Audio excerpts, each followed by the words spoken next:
Hello അസ്സലാമലൈക്കും welcome to YouTube channel. നമ്മൾ കാണിക്കാൻ പോകുന്നത് നമ്മുടെ സ്കിന്നിന് ഒരുപാട് ബെനിഫിറ്റ് ഉള്ള, അതായത് നല്ല സ്കിന്നിന് നിറം വയ്ക്കാനും അതുപോലെ തന്നെ ഒരു ഗ്ലോ ഉണ്ടാവാനൊക്കെ വേണ്ടിയിട്ട് ഉള്ളൊരു ജ്യൂസാണ് കേട്ടോ. അപ്പോൾ നമുക്ക് വീഡിയോ മുന്നേ നമ്മൾ ചാനൽ ആദ്യമായിട്ട് കാണുന്നതാണെങ്കിൽ ഒന്ന് സബ്സ്ക്രൈബ് ചെയ്യുക, തൊട്ടടുത്തുള്ള ബെല്ലൈക്കൺ ഒന്ന് ക്ലിക്ക് ചെയ്തിട്ട് ഓൾ എന്നുള്ള ഓപ്ഷനും കൊടുക്കുക കേട്ടോ. എന്നാൽ മാത്രമാണ് ഞാൻ പുതിയ വീഡിയോസ് നോട്ടിഫിക്കേഷൻ കിട്ടുള്ളൂ കേട്ടോ. അതുപോലെ തന്നെ സ്കിപ്പ് ചെയ്യാതെ കാണാൻ വേണ്ടി ശ്രമിക്കുക. ഇനി നമുക്ക് എങ്ങനെ ജ്യൂസ് ഉണ്ടാക്കാം. ഒരു ക്യാരറ്റ് എടുത്തിട്ടുണ്ട്, ഒരു ഗ്ലാസ് ജ്യൂസാണ് കേട്ടോ ഞാൻ ഉണ്ടാക്കുന്നത്. അപ്പോൾ ഒരു നേരം കുടിക്കാനുള്ളതാണെങ്കിൽ ഞാൻ ഇപ്പോൾ എടുത്തിരിക്കുന്നത് ചെറിയ ക്യാരറ്റ് ആണെങ്കിൽ നിങ്ങൾക്ക് ഒന്ന് മുഴുവൻ എടുക്കാം. പക്ഷേ ഇത് കുറച്ച് സൈസ് ഉള്ളതുകൊണ്ടാണ് ഇപ്പോൾ ഞാൻ എന്ത് ചെയ്തത്, കട്ട് ചെയ്തിട്ട് ഇതിൻ്റെ ഫുൾ എടുക്കുന്നില്ല, അതിൻ്റെ ഹാഫ് മാത്രം ഞാൻ ഇപ്പോൾ എടുക്കുന്നുള്ളൂ കേട്ടോ. ചെറിയ ക്യാരറ്റൊക്കെ ആണെങ്കിൽ നിങ്ങൾക്ക് ഒരു ക്യാരറ്റ് ഫുൾ എടുക്കുക കേട്ടോ. ഇത് ഞാൻ ഇപ്പോൾ കട്ട് ചെയ്തിട്ടുണ്ട്. ഇനി നമുക്ക് ഇതിൻ്റെ അറ്റത്തിൻ്റെ ഭാഗമില്ല, ആ ഒരു ഭാഗം നല്ല കുറച്ച് കയറ്റിട്ട് തന്നെ കട്ട് ചെയ്ത് കൊടുക്കുക കേട്ടോ. നമ്മൾ ക്യാരറ്റ് എപ്പോഴും എന്തിനും എടുക്കുകയാണെങ്കിലും കട്ട് ചെയ്യുമ്പോൾ ക്ലീൻ ആക്കുന്ന സമയത്ത് കുറച്ച് കയറ്റി കട്ട് ചെയ്യുക, കാരണം മണ്ണിൻ്റെ അടിയിൽ നിന്നൊക്കെ വരുന്നില്ല. അപ്പോൾ നമ്മൾ കുറച്ച് കയറ്റിട്ട് കട്ട് ചെയ്യുക. അതുപോലെ തന്നെ തൊലി നമ്മൾ കളയുകയാണെങ്കിലും കത്തി വേണ്ട ചിരണ്ടി കളയാതെ നന്നായിട്ട് പീൽ ചെയ്തിട്ട് തന്നെ അതിൻ്റെ തൊലിയൊക്കെ കളയണം കേട്ടോ. അതിനിപ്പോൾ നമ്മൾ തോരൻ വെക്കുകയാണെങ്കിലും കറിക്ക് ഇടുകയാണെങ്കിലും എന്തിനാണെങ്കിലും ക്യാരറ്റ് ഇതുപോലെ നമ്മൾ നല്ല പീൽ ചെയ്തെടുക്കുക. അതുപോലെ തന്നെ കട്ട് ചെയ്യുമ്പോൾ അതിൻ്റെ രണ്ട് ഭാഗം കുറച്ച് കയറ്റി കട്ട് ചെയ്യുക കേട്ടോ. നമ്മളിത് ക്ലീനാക്കി എടുത്തിട്ടുണ്ട്. ഇനി നമുക്കിത് കനം കുറഞ്ഞിട്ട് വേണം കട്ട് ചെയ്തെടുക്കാൻ. കനത്തിൽ അരിയരുത്, നല്ല നൈസാക്കിയിട്ട് കട്ട് ചെയ്തെടുക്കുക കേട്ടോ. അതുപോലെ തന്നെ നമ്മളിത് വേവിക്കാതെയാണ് ജ്യൂസ് അടിക്കുന്നത്. അപ്പോൾ അതുകൊണ്ട് അരഞ്ഞ് കിട്ടണം. വലിയ പീസാകുമ്പോൾ പെട്ടെന്ന് അരഞ്ഞ് കിട്ടില്ല, നല്ല നൈസാക്കിയിട്ടാകുമ്പോഴാണ് അത് അരിഞ്ഞ് കിട്ടുള്ളൂ.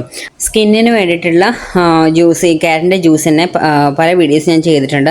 അപ്പോൾ അതിൽ ഒരുപാട് പേര് കമൻറ്റ് ചോദിക്കുന്നുണ്ട് കേട്ടോ, അത് വേവിക്കേണ്ടതെന്ന്. പക്ഷേ നമ്മൾ എപ്പോഴും വേവിക്കാതെ പച്ചയായിട്ട് ജ്യൂസ് അടിക്കുമ്പോഴാണ് അതിൻ്റെ വിറ്റാമിൻ കിട്ടുക കേട്ടോ. ഈ ജ്യൂസ് അടിക്കാനായിട്ട് ബെറ്റർ നമ്മൾ വെറുതെ ഇങ്ങനെ പച്ചയ്ക്ക് കഴിക്കുന്നത് കേട്ടോ ഏറ്റവും നല്ലത്. ആ ഡോക്ടേഴ്സും പറയുന്നത് അങ്ങനെയാണ്, നല്ല പച്ചക്ക് കഴിക്കുന്നതാണ് ഏറ്റവും നല്ലത്. അല്ലെങ്കിൽ പിന്നെ വേവിക്കാതെ ഇതുപോലെ നല്ല വിറ്റാമിൻ കൂടുതൽ കിട്ടുക, അതുപോലെ വേവിക്കാതെ പച്ചയായിട്ട് അടിക്കുമ്പോഴാണ് കേട്ടോ. അത് കഴുകി ക്ലീനാക്കി കട്ട് ചെയ്ത് നമ്മൾ ജാറിലിട്ട് കൊടുത്തിട്ടുണ്ട്. ഇനി നമുക്ക് വേണ്ടത് ഒരു 5 ഡേറ്റ്സ് ആണ് കേട്ടോ. 4-5 ഡേറ്റ്സ് നല്ല ഹാർഡായിട്ടുള്ളതാണെങ്കിൽ നിങ്ങൾ ജ്യൂസ് അടിക്കാൻ മുന്നേ വെള്ളത്തിൽ കുതിർത്തിട്ട് വെക്കുക. അല്ല സോഫ്റ്റ് ആയിട്ടുള്ളതാണെങ്കിൽ അപ്പം തന്നെ ഇട്ട് കൊടുത്താലും മതി കേട്ടോ. അപ്പോൾ അത് പെട്ടെന്ന് അരഞ്ഞ് കിട്ടും. ഹാർഡായിട്ടുള്ളതാണെങ്കിൽ അരഞ്ഞ് കിട്ടില്ല. അപ്പോൾ അതുകൊണ്ടാണ് വെള്ളത്തിലിട്ട് കുതിർത്ത് വെക്കാൻ പറഞ്ഞത്. ഇത് സോഫ്റ്റ് ആയതുകൊണ്ട് ഞാൻ സ്ട്രെയിറ്റ് അങ്ങനെ ഇട്ട് കൊടുത്തിട്ടുണ്ട്. ഇനി ചെറിയൊരു ഫ്ലേവറിന് വേണ്ടിയിട്ട് ഒരു നുള്ള ഏലക്കാപ്പൊടിയാണ് ഇട്ട് കൊടുത്തത്. അതിട്ട് കൊടുത്തതിന് ശേഷം എനിക്ക് ആവശ്യത്തിനുള്ള വെള്ളം, കുറച്ച് വെള്ളം ഒഴിച്ച് കൊടുത്താൽ മതി. കാരണം ഇത് അരയാൻ വേണ്ടിയിട്ട് ഒരുപാട് വെള്ളം ഒഴിച്ചാൽ അത് ക്യാരറ്റൊന്നും കറക്റ്റ് അരഞ്ഞ് കിട്ടില്ല. അതിന് കുറച്ച് വെള്ളത്തിൽ അടിച്ചെടുക്കാം. എന്നിട്ട് പിന്നെ നമുക്ക് വെള്ളം ആഡ് ചെയ്താൽ മതി കേട്ടോ.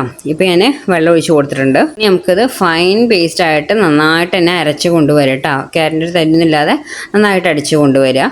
നമ്മളുടെ ക്യാരറ്റ് ഇവിടെ അടിച്ചു കൊടുത്തിട്ടുണ്ട്. നമുക്ക് ക്യാരറ്റിൻ്റെ ഗുണങ്ങളൊക്കെ എല്ലാവർക്കും അറിയുന്ന പോലെ തന്നെ നല്ല വിറ്റാമിൻ കൂടുതലുള്ളതാണ്. എല്ലാ വിറ്റാമിനും അടങ്ങിയിട്ടുണ്ട്.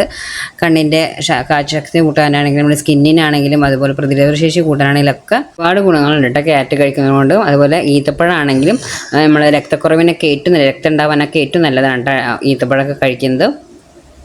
ഇപ്പം വെള്ളം, കുറച്ച് വെള്ളം, ഒരു ഗ്ലാസ്സിനല്ല നമ്മൾ കണക്കാക്കി എടുത്തിരിക്കുന്നത്.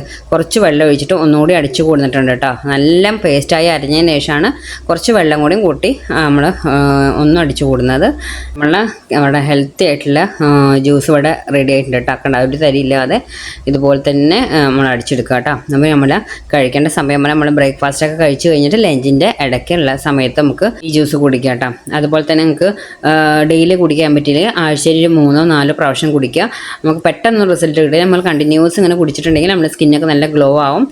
നമ്മൾ ഹെൽത്തി ആയിട്ട് തന്നെ ഇരിക്കും കേട്ടോ. ഡേറ്റ്സ് ഒക്കെ ചേർത്തുകൊണ്ട് തന്നെ ഒരു ക്ഷീണമോ കാര്യങ്ങളൊന്നും ഉണ്ടാവില്ല. അപ്പോൾ എല്ലാവരും ഒന്ന് ട്രൈ ചെയ്ത് നോക്കാം. നല്ല ഹെൽത്തി ആയിട്ടുള്ളൊരു ഡ്രിങ്കാണ്. അപ്പോൾ ഇത്രയുള്ള നമ്മുടെ വീഡിയോ ലൈക്ക് ചെയ്യാനും ഷെയർ ചെയ്യാനും കമൻറ്റ് ചെയ്യാനും സബ്സ്ക്രൈബ് ചെയ്യാനും മറക്കരുത്. Okay, bye, thank U.